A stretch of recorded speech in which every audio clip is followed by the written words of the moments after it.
We're all living a very weird period of our life. If you ask me whether music is really necessary, I would say that music is not necessary to survive. That's what we are all doing right now. We're surviving and we don't need music for that. We don't have actually much of it. But if we want to live a real human being life, I think we need it.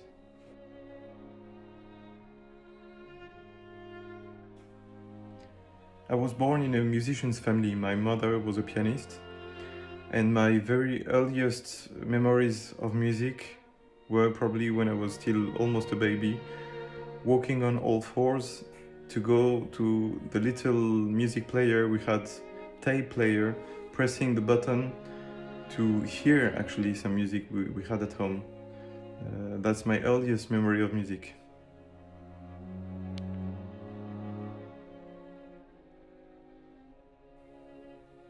Actually, I don't really have favorite composers or musicians. I'm very happy to listen to different amazing composers when I feel it's the right moment for it, when my mood tells me to do so. And I'm not trying to get stuck too much in the same people, musicians, composers every day. That's not what I'm looking for. I find it great to be able to appreciate different playings, different feelings of music at different moments of my life. Hello, my name is Krzystof Chorzleski and I'm the violist of the Belcea Quartet. And I wanted to start by sending my warmest greetings to all the music lovers in Alicante, a place that I remember very fondly from our numerous visits with the quartet. And I'm going to answer some of the questions you asked. The first question is about the greatest challenge of our career, and I think without a shadow of a doubt, this greatest challenge is playing all the quartets by Beethoven. We did it for the first time in 2012, so some 8 years ago, and in fact we are just in the middle of this challenge. We were in the middle of this challenge this season, celebrating Beethoven's 250th birth anniversary, when everything stopped. So it put a very new light on our lives and on our approach to music, I think, as well as many things that we have been taking for granted are now no longer here, and we have to face adversity and difficulties that we never thought we would, I think, in our lives, which in some ways maybe brings us closer to Beethoven's music. We shall see when this is all over. I very much hope to return to his music and see what this time brings. The next question you asked was about the greatest influences in my life, and I think as far as performers are concerned, my greatest influences were the violinist Gidon Kremer and the conductor Nicolas Harnoncourt, whose performances shaped my way of feeling and thinking about music from the moment I heard them for the first time in my teens. In particular, I found their approach to classical music full of freshness and sort of contemporary understanding of the spirit of the music, contemporary to the time when it was written, in that their approach removed all sense of reverence, sort of passive reverence that prevented many of the performers in the past from going inside the essence of this music. Performances by Harnoncourt, of music by Haydn, Mozart and Beethoven are so full of life, humor, and are in many ways completely irreverent, and this is what I love about their spirit, and it really marked me, and it's something that I'm looking for all the time, to bring something fresh, authentic and real into the understanding of this music. And the other question you asked was a recommendation for a piece of music that brings me comfort in these difficult times. And here I have to say that during this time I'm listening more and more to Johann Sebastian Bach, and actually also playing his music, his solo suites, which are the only music I can play right now, and which give me a lot of comfort and are also a great creative challenge during this time. And there's a piece by Bach that I'm listening to a lot these days. It's an aria from his cantata opus 170, and the title of the aria is Vergnügte Ruhe. And there's a wonderful performance by Angelika Kirschlager. There's a serenity, resignation, and it's full of sun, it's full of optimism, and it gives me great comfort. It makes me feel that there is something greater out there that we have to submit to and that we have to listen to, and that eventually it all will be good.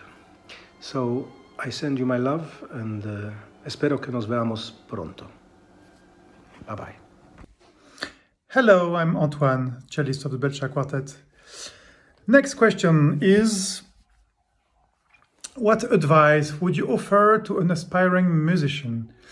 Well, practice, and practice a lot. But be curious, listen a lot of music, go to concerts, listen a lot of operas. Sometimes musicians, the work that, the practice that we do is not the end of the process. The end of the process is to make music. And it's very important to listen a lot of different music. Is there a particular memory, anecdote or feeling from your visits to the Alicante Concert Society that you would like to share? We always had a great time in Alicante. Part of our little rewards for the life we have is to eat. We love eating, so we have a little notebook in which we write the good restaurants, and we know that we have good memories about a few restaurants in Alicante. How do you feel about the work being carried out by concert societies, and in particular the Concert Society of Alicante? Well, I always admire people who do that, because of course it requires a lot of passion, of time, and it's not easy to do, to bring classical music to people. I always feel, because I've tried myself to make a little festival, and I know the energy that it requires. So I'm very, very grateful to all these societies, because I know it's a difficult job, and it's carried only thanks to the passion. Bye-bye. See you soon in Alicante, I hope. Take care. Buenos dias. My name is Corina Belcea, and I'm the first violinist of the Belcea String Quartet. What do you like to do most when you come back to Alicante? Well, it's always a great, great pleasure to come back and play for you, all the music lovers out there in Alicante, and for the Concert Society who is organizing all our concerts so beautifully. But apart from the musical side of our visit, for me, it's always wonderful to just walk on the beach. First thing I do after I arrive at the hotel, I leave my luggage, my violin, and I just walk on the beach and I dip my toes into the Mediterranean Sea. That's for me terribly important. I love the sea, and once I'm there, I just want to run on the beach and enjoy the sunshine and the sea, and just all the atmosphere soaking up the sun. It's just fantastic. I love it. Of course, most of our time there is normally dedicated to preparing our concert, our evening performance. No visit is long enough to discover all the beauty and the richness of this stunning, fantastic place. But even though it's short, we managed to eat lunch and dinner or both in our favorite restaurant, No Manolin. The walk on the Explanada de España is another one of our favorite pastimes, as well as enjoying coffee in one of the squares with incredible gigantic trees in the middle. There are many places that I have not been able to see yet, like the Castillo de Santa Barbara and the museums, but I'm sure there are other fantastic places up there that we'll soon discover, I hope. But we are planning to continue our visits to Alicante for many years to come. So hopefully we will have that chance and we will discover more and more of Alicante's treasures. Our aim is to see and experience something different every time we come to play for you. So please come to our next concert when we are in town and let us know at the end of any hidden corners, interesting museums or delicious restaurants that you would like us to try. And we'll take you up on your recommendation and definitely try it with the greatest pleasure. We love the Spanish hospitality, the warmth of the audiences, and the wonderful organization of the Sociedad de Conciertos. Anything else you would like to share with your fans? Well, in these terribly challenging times, we hope that you're well, that you're healthy, and you're still motivated to keep the music alive. Let's keep hoping that the worst is behind us and there is a light at the end of the tunnel. In the meantime, stay surrounded by music and poetry, nurture your passions, share your discoveries with your loved ones, and stay connected, even from a distance, to what is important for you, for your soul and your well-being. We hope to come and see you soon and play for you. And for now, hasta pronto from the Belcea Quartet.